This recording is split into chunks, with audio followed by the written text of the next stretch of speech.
Welcome to the Accounting Technology Lab, sponsored by CPA Practice Advisor, with your hosts, Randy Johnston and Brian Tankersley. Welcome to the Technology Lab. I'm Randy Johnston with co-host Brian Tankersley. We're coming to you live from Las Vegas, Nevada from AI CPA Engage. But what we want to talk to you about in this episode is the CPA Practice Advisors Accounting Leaders Think Tank Symposium, which was held on Sunday, June 8th. It was an all-day event that brought together the 40 under 40 winners that could attend, as well as other thought leaders in the profession. And the discussions were well thought out and well structured, but we thought some of the content could be helpful to you. Now, we're following Chatham's rules, as Gail Perry asked us to do. Nothing that was said in the event can be used without permission to attribute. So we're being very conscious that those discussions were kind of like behind closed doors discussion, and we're kind of opening the door a little bit for you to peek in. And the insights that I learned, and I think that Brian learned, were pretty good. So we're going to start on this session with the AI topics that were covered, because AI continues to be hot, but the people that were in the room probably pushed AI even further with agentic AI and the discontinuance of applications. I mean, it got pretty strong. So, Brian, what would you start to call out for our listeners in terms of real key topics? Well, I think generally with AI in the profession, one of the things that's interesting is there are a number of practitioners in the 40 under 40 that really are thinking differently about how AI affects their practice. Just about everybody has a story about how they're using it to summarize large amounts of data, to extract certain pieces of data from things. I've got to caution everybody that there is a significant privacy concern associated with it. You don't want your AI, your confidential data, your client's confidential data to be used in training other people's AI models and or to be embedded in those models. So we have to be very careful with that. But it was a very interesting day. And I will tell you that I tried very hard to matchmake between two of the 40 under 40. The two people that were really outstanding practitioners. I'm not going to name them under Chatham's House rules, but I told them that I thought they needed to get out there and create a layer of AI on top of the application software that they use, so that they could be almost application independent. But it was an interest, so that way, if they wanted to plug or unplug attack software, the AI would just do the talking to it, almost like we do with enterprise architecture in Fortune 500 companies with SAP and Salesforce and all the other applications they use. But it was interesting that we had a lot of discussion about how AI was going to affect the profession. Now, my assertion was that I've had about 10 things that were going to eat my job since the 90s. They included writing machines and accounting machines, mainframes, personal computers, client server, the web, cloud, big data, outsourcing, and now AI. However, one of Randy's and my friends that was not part of the group, actually, we had an interesting discussion yesterday where he said that AI is different in that it will actually do things for you. So it is something you can instruct and get to do things. And he made the argument that it was different than some of these other technologies that we've had in the past. It remains to be seen how it's all going to work out. But there's been a lot of great discussion about what AI is going to do for us and what it's not going to do for us. I actually saw Jeff Bramlich from Validus and spoke with him a little bit. They have an AI engine that will ingest pretty much any trial balance and put it into their platform. Those are the kinds of innovations that we're seeing today in these, at the conference. And we discussed a lot of those things. But again, we really didn't reach a conclusion as to where it's going to land up. Mm-hmm. So I appreciate your kind of observations on that. And likewise, you pulled out the conversation we had yesterday. But, just a few summary items that I would say. Agentic AI is big. That's where everybody believes it's going to go. Number two, that AI will be embedded into products that we use rather than the general LLM platforms that we've been using, the chat GPTs and so forth. They'll still get used. And maybe we build our agents on those. But it is also number three, clear that about every task that we do today, we can pump through the AI engines and they can get better over time.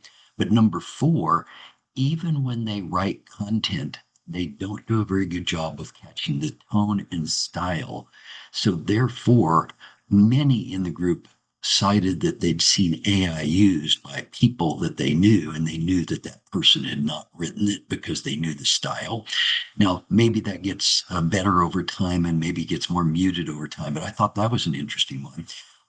Another attendee said, all apps are dead. There's no reason for any more apps. And that was rather interesting in terms of a big picture strategy, but also that APIs were no longer going to be needed. Now, I think that was a little misdirected, but I understood what they were trying to get to because they thought that the AIs could just go inside the systems and grab the data, not really knowing the mechanics behind it. But bottom line is, I get the sentiment.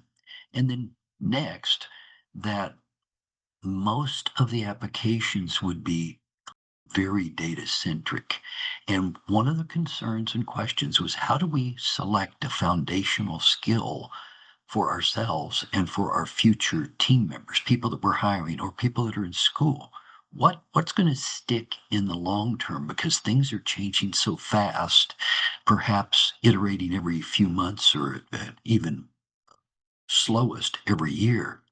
What skills are really going to be needed? Now, I haven't even summarized all the thoughts that these sessions generated for me, Brian. That's where you and I are lucky to be able to sit in listening to thoughtful people thinking about their future and the future of the profession when it comes to these topics.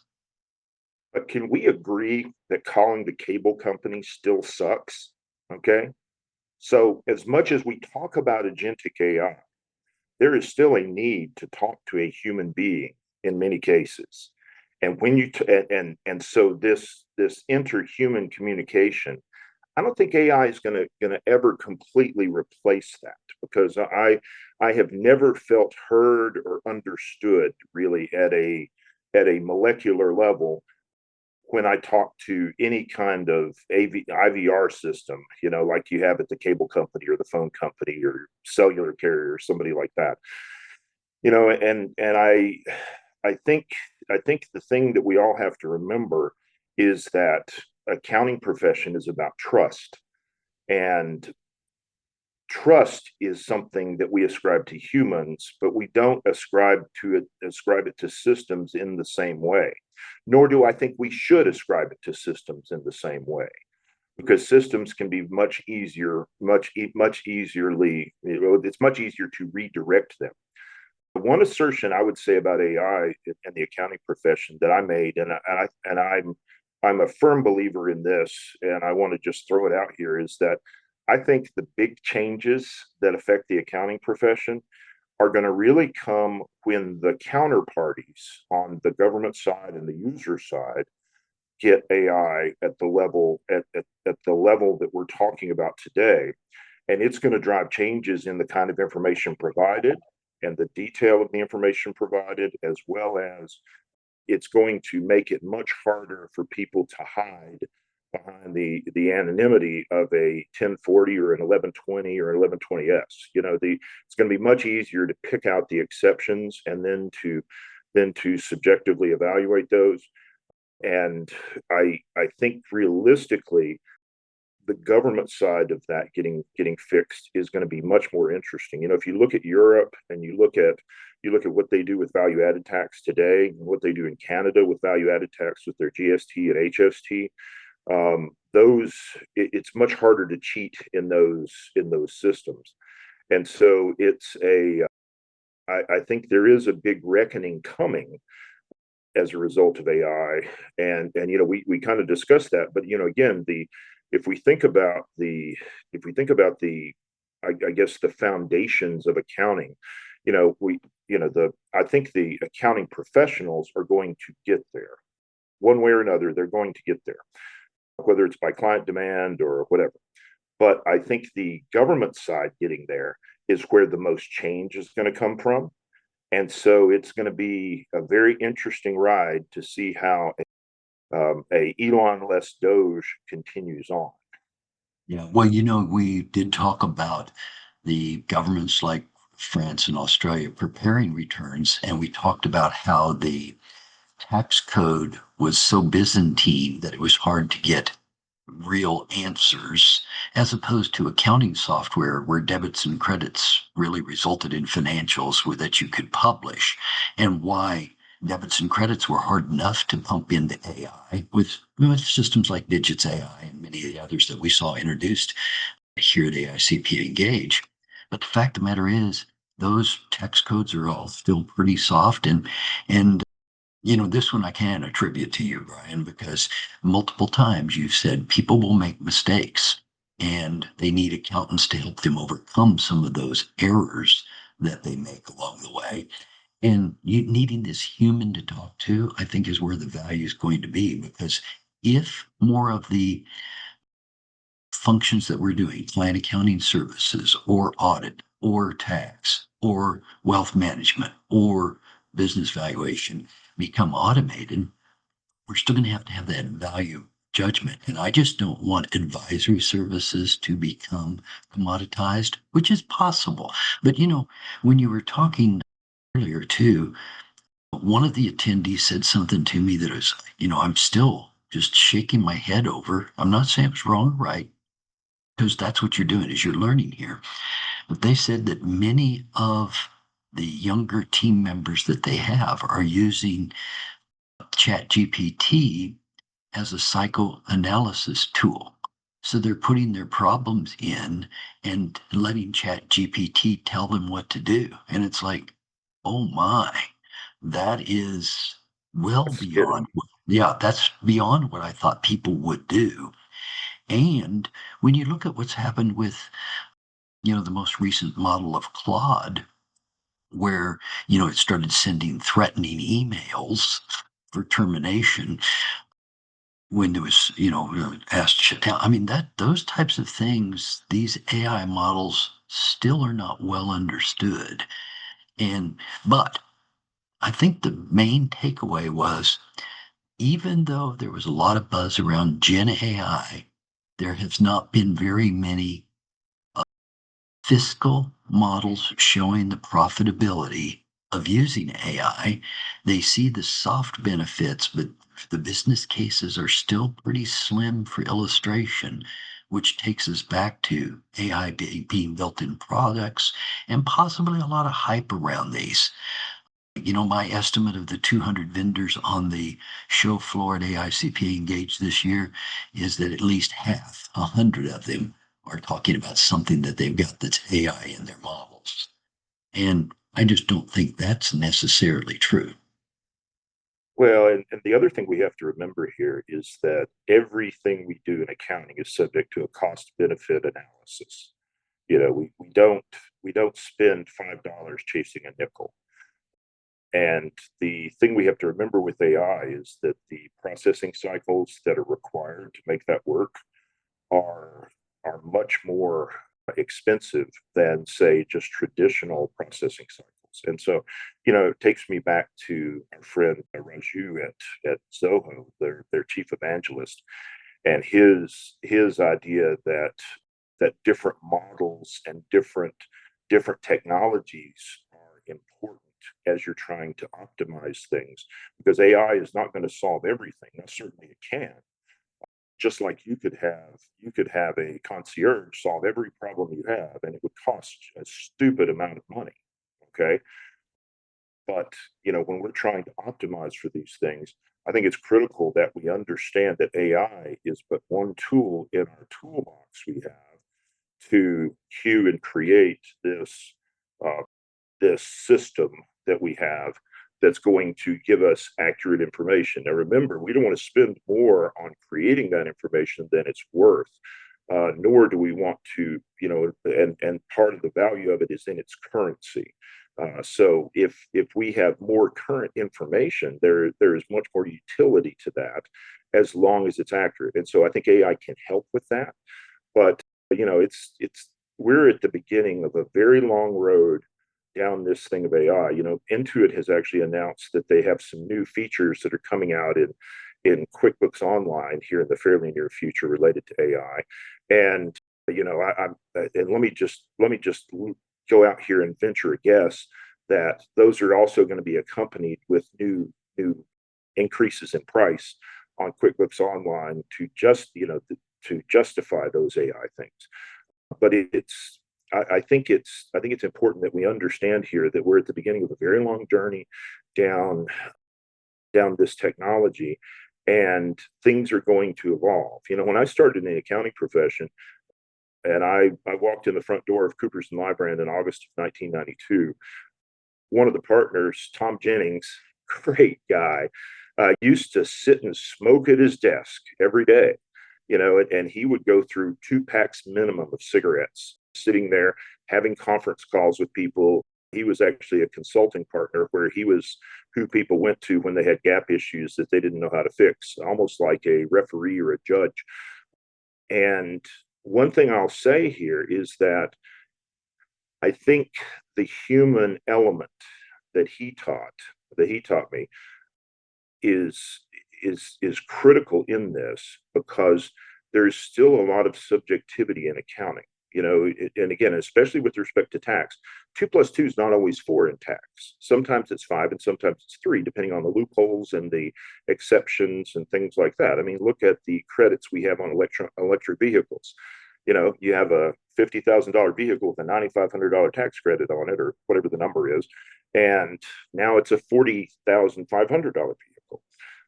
And so I think it's important to understand here that AI is going to be helpful, but the humans still have to make decisions about risk and about the validity of information and about the credibility of information.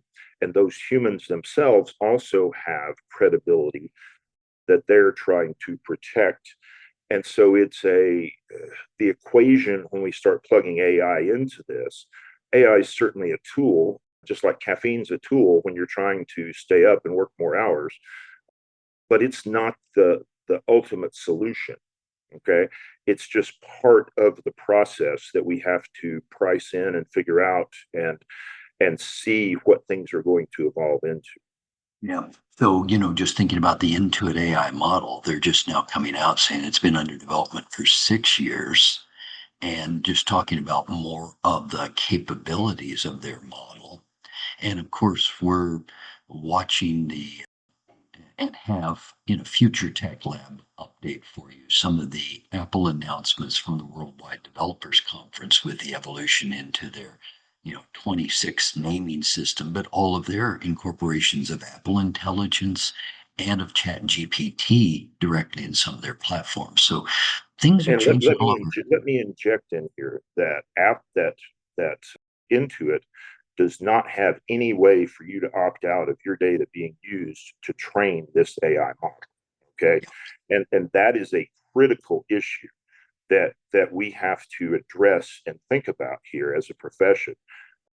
Because, we don't need, I think that, our code of professional conduct says that unless we're authorized to do so, we cannot reveal confidential client information that we have.